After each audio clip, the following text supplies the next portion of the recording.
So yeah, 4-star weapons kinda suck, let me explain. So when you first start playing, every new player gets a guaranteed random 5-star character early on. But not only that, you also get a free 5-star standard weapon and 2 guaranteed standard 5-star characters just for playing. Now you might be thinking, oh no, which weapon should I pick? The answer is simple, choose the one that either matches the rover or the standard 5-star character you pulled. Here's why. The standard 5-star weapon banner actually lets you choose which one you want, and it's guaranteed within 80 pulls. Basically, it's just a matter of time before you get them all, and on average that takes around 6 to 12 months depending on how often you play. Because of that, these standard 5-star weapons become the baseline. Even though they're the worst 5-star options, they're still better than any 4-star weapon in the game currently. And if you don't believe me, don't worry, I've got some data to show you that on most characters, even the weakest 5-star standard weapon outperforms all the 4-star alternatives. For our first example, let's look at Jinzi, a greatsword user. The standard weapon, Lustrous Razor, sits at 100% baseline power. The best 4-star alternative, a full 18% worse. Another case is Camellia, a sword user. The standard weapon, Emerald Genesis, is the baseline. The best 4-star is around 10% worse. The only exception is a limited weapon, Blazing Brilliance, which is around 2% behind, but that just proves the point that standard weapons are the baseline that everything else gets compared to. This is because the standard banner is the free-to-play option. You'll eventually get all the weapons and even duplicates with it only costing you your time. Now you might be eyeing up the battle pass and thinking, well, if I'm paying for it, it has to be good, right? Unfortunately, not really. Almost all of them are weaker than the standard 5-star weapons. The only ones with any real value are the Broadsword, Gauntlets, and Rectifier, and that's because they have crit main stats, but get treated more like stat sticks rather than actual weapons.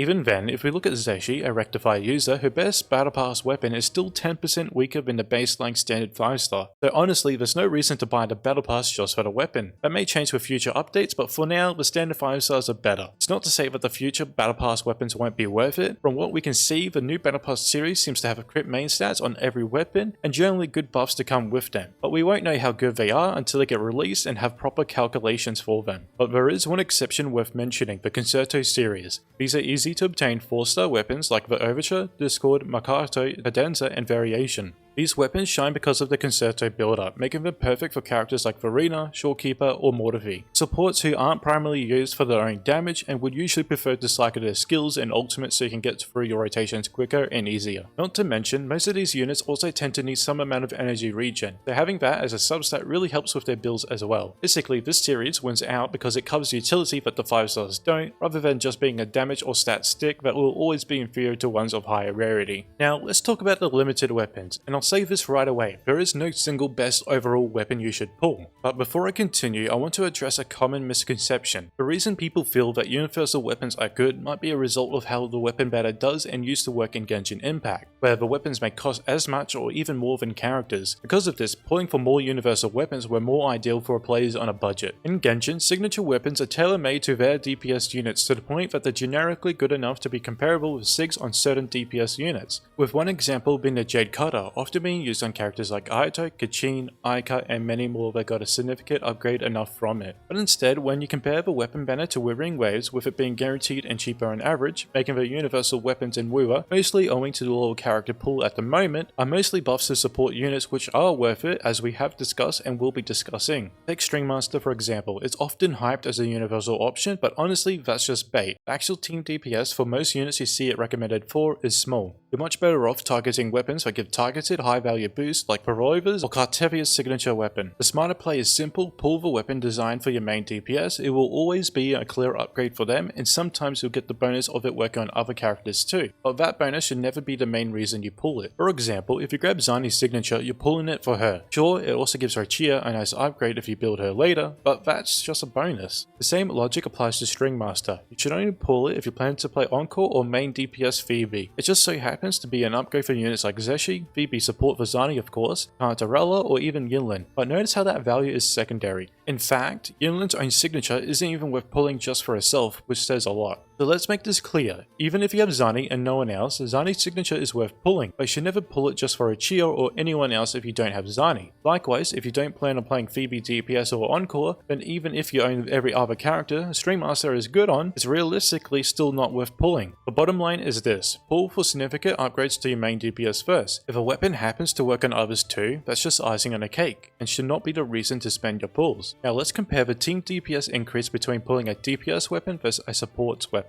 If you give a support a weapon that increases their personal damage by 20%, it usually only ends up being a 2 to 5% increase in total team DPS, but if you give that same 20% boost to your main DPS, it can translate to a 15 to 20% increase in overall team damage. Let's make it simple with numbers. In one rotation, say Zhang Liao deals 4,400 damage, Yunlin does 500, and Shorekeeper does 100. That's a total of 5,000 damage. If we boost Yunlin's personal damage by 20% with her weapon, she goes from 500 to 600. Now, the team's total damage is 5,100, only a 2% increase. But if we boost Zhang Liao's damage by 20% with his weapon, he goes from 4,400 to 5,280. Now the team's total damage is 5,880, a 17.6% increase. That's the difference. Buffing your support's damage might feel nice, but buffing your DPS skyrockets the whole team. Although there are exceptions to this. The first is Xiangli's team. Unlike the traditional setup of one DPS with supports and healer, this team functions more like 3 DPS units supporting each other, often with characters like Brand and Lupa.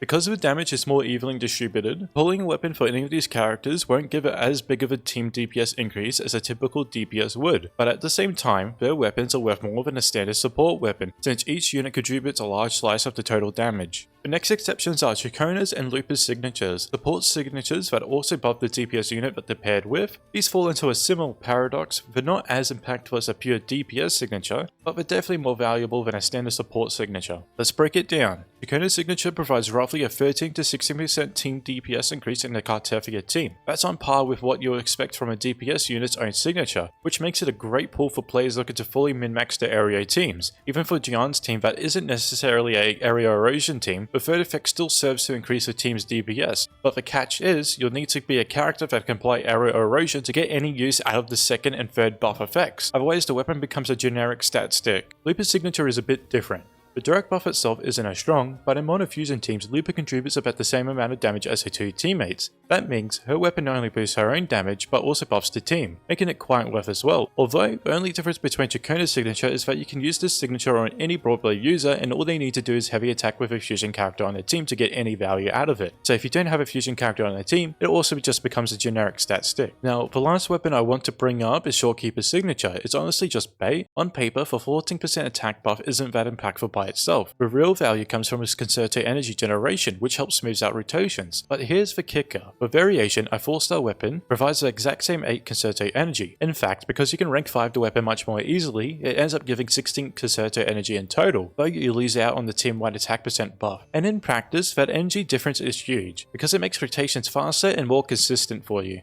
At the end of the day, the rule is simple. Pull weapons that give significant upgrades to your team's DPS. Ignore the temptation of universal stat sticks, and remember, support sigs are rarely worth it unless they directly boost the whole team. Because if it's just okay on everyone, it's not worth your pulls. Anyway, thanks for making it to the end of the video. If you agree or disagree, let me know down below. And as always, don't forget to leave a comment, like, and subscribe. As always, have a good one.